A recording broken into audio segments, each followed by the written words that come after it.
जिसको हम लोग सुरक्षा सिटी बोलते हैं। नीरी आईआईटी के रिपोर्ट में ये भी एक बोला था कि आपकी जहां खाड़ी की चौड़ाई 17 मीटर है उसको कम से कम 35 से 45 मीटर करो, और जहां चौड़ाई 27 मीटर है यहाँ जो 75 से 85 मीटर करो। अभी महापालिका से हम लोगों ने बात किया, वो कुछ आंसर दे नहीं पा रहे थे। फिर बोले कि अरे मैंग्रोव का इश्यू है, लेकिन इस साइड में आप देखोगे तो कहीं भी मैंग्रोव नहीं है।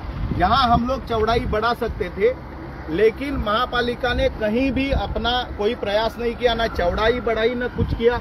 वहां जाके वो जो तुंगारेश्वर पर्वत से गोखीवरा से जो नदी आती है, वो आप वहां देखोगे तो नवघर इंडस्ट्री के पीछे ये सोपारा खाड़ी को कनेक्ट होती है, और वो कनेक्ट होती है वो साउथ को फेस करके।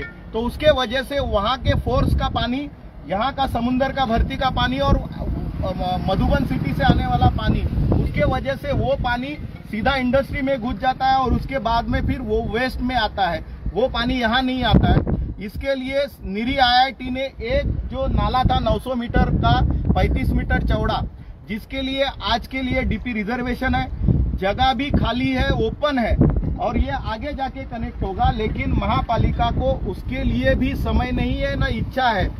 जब हम लोगों ने महापालिका अधिकारी से बात की तो बोलते हाँ ये हम लोग कर सकते हैं, लेकिन क्यों नहीं करे उसका उनके आंसर नहीं है। महापालिका के इंजीनियर को मैंने बताया आपके पास प्रावधान नहीं है तो हम भारतीय जनता पार्टी की तरफ से आपको एक जेसीबी प्रोवाइड करते हैं, आपके पास जगह खाली है, उसको सिर्फ खुदाई करना है। वो 35 मीटर का चौड़ा नाला है, कम से कम 20 मीटर भी आप करोगे तो वो ऊपर से जो पानी आने वाला है, तुंगारेश्वर पर्वत से जो पानी फोर्सफुली आता है, वो डायरेक्टली इस खाड़ी में, सुपारा खाड़ी में नायगांव के तरफ ज्वाइंट होगा।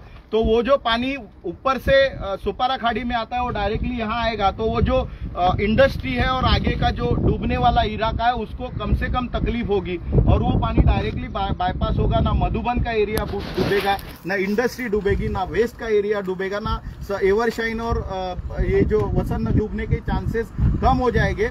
लेकिन महापालिका इसके ऊपर कुछ भी नहीं करना चाहती है। सिर्फ हाथ के ऊपर ये लोग सिर्फ नाले सफाई का हर साल टेंडर निकालते हैं, लेकिन जो नीरी आईआईटी का विषय है उसको सीरियसली नहीं ले रहे हैं। इसके लिए ये अनेक रीजन से वहां आगे जाके इसी नदी पे एक 2 होल्डिंग पॉइंट प्रोवाइड किए हैं जो गोखीवरा गांव में, कि ये नदी का जो पानी ज्यादा आता है वो फोर्स का पानी पहले होल्डिंग पॉइंट में जाए, और जब यहाँ का भर्ती का समय कम हो तो वो होल्डिंग पॉइंट से पानी निकल के वापस बहाव में आ जाए। लेकिन वो दो होल्डिंग पॉइंट भी नहीं बनाए।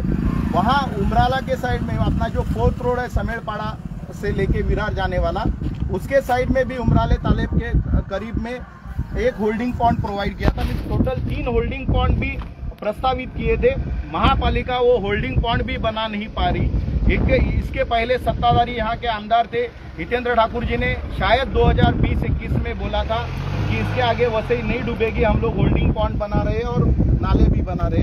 फिर भी 2023 तक वसई डूबती रही, और इस साल भी संभावना यही है कि वसई पुनः एक बार डूबेगी। और इसके लिए सारी जिम्मेदारी महापालिका प्रशासन जो नीरी आईआईटी के रिपोर्ट को उसके ऊपर बैठी रही, उसके ऊपर कुछ भी कार्रवाई नहीं की, इसका पूरा जो जिम्मा है वो महापालिका और यहाँ के जो लोक प्रतिनिधि है उनकी है। सारे इंजीनियर जो इसमें लगे हुए हैं, आप एक सामान्य आदमी हैं, आप इंजीनियर तो है नहीं, आपको ये बात समझ में आती है उन इंडस्ट्री इंजीनियरों का नाम भी बता दो कौन कौन है, इसमें कितने साल से पगार देते नहीं। यहाँ अभी ये एरिया जो है इसके जिम्मेदारी है यहाँ के टाउन प्लानर। पहले राजेंद्र लाट थे, अभी टाउन प्लानर कौन है, बात समझ में नहीं आती। प्रकाश साटम करके इंजीनियर है जो एग्जीक्यूटिव इंजीनियर है, चीजें समझ में नहीं आती। इस एरिया के है, और वहाँ के उस साइड में विरार और उस साइड में प्रदीप पाचांगे करके दोनों को लाट साहब की जो जिम्मेदारी है दोनों को इक्वली डिस्ट्रीब्यूट करके दे दी है। उनसे दोनों से बात हो गई और दोनों ने ये मान लिया कि हम लोग नहीं कर पाए, क्योंकि मैंने पूरा उनको घूम के भी दिखाया और उनको गूगल अर्थ का जो मैप है वो उनको दिखाया कि 2013 की स्थिति क्या, आज की स्थिति क्या है। और ये नीरी के आईआईटी के रिपोर्ट में भी ये सब चीजें मेंशन्ड है। एक एक चीज के ऊपर उनसे बात की, लेकिन उनके पास कोई आंसर नहीं था। उनको जब मैंने बोला तो बोलते हैं कि फिर हम लोग कमिश्नर साहब से बात करते हैं। जबान क्यों बंद है, क्यों बंद है, क्यों बंद है, क्यों बंद है, ये उनको ही सवाल पूछना पड़ेगा। क्योंकि हमने उनको ये यहाँ तक बोला कि आप वसई विरार के जो प्लानिंग है या फिर इसके जिम्मेदारी पूरी महापालिका प्रशासन की है, ये जो वसई की डूब रही है, ये जिम्मेदारी आपकी है। आप अधिकारी हो, 3 साल के बाद यहाँ से जाने वाले हो, लेकिन यहाँ रहने वाले लोग जो है, यहाँ के व्यापारी है, ये हर साल सफर कर रहे हैं और हर साल तकलीफ में है, और तकलीफ दिन ब दिन बढ़ती जा रही है क्योंकि हर जगह इंक्रोचमेंट बढ़ रहा है। उसके वजह से मीन्स इंस्टेड ऑफ वो जो नाले की चौड़ाई लंबाई ये सब बढ़ाने, नए नाले तैयार करने से उसके बजाय यहाँ इंक्रोचमेंट बढ़ रहा है। आपने अभी भी देखा रहेगा। तो ये सब चीजें के वजह से वसई की डुबाने की पूरी जिम्मेदारी यहाँ के महापालिका प्रशासन और 2018 से जो सत्ता में थे, 2018 से 20 तक थे जो महापालिका की बॉडी थी, उनके जिम्मेदारी थी। उसके बाद में यहाँ के जो एमएलए है उनके भी जो जिम्मेदारी है। बहुजन विकास आघाड़ी के जो माजी सब नगर सेवक है, माजी सभापति, माजी महापौर, महापालिका की छोटी छोटी चीज, अगर एक कहीं इलेक्ट्रिक का पोल भी लगेगा तो वहाँ नारियल फोड़ने के लिए दौड़ते हैं, लेकिन सब श्रेय लेते हैं। तो आप श्रेय ले लो। आपने तो फिर इसका इंद्र ठाकुर के नाम का जिक्र किया है, तो आपका सीधा कहना है कि 18 से लेकर अभी तक जो डेवलपमेंट या उसके पहले का नीरी का रिपोर्ट है, इम्प्लीमेंटेशन नहीं हुआ, तो कहीं ना कहीं बहुजन विकास आघाड़ी के पीछे है। 18 में जब डूबा तो इनकी बॉडी थी, 18 से 20 तक, जून 20 तक इनकी बॉडी थी, और नीरी आईआईटी ने जो भी इम्प्लीमेंटेशन करने के लिए जो दिए थे सजेशंस, वो जून 2020 तक कंप्लीट करने थे, तब तक तो उनकी बॉडी थी।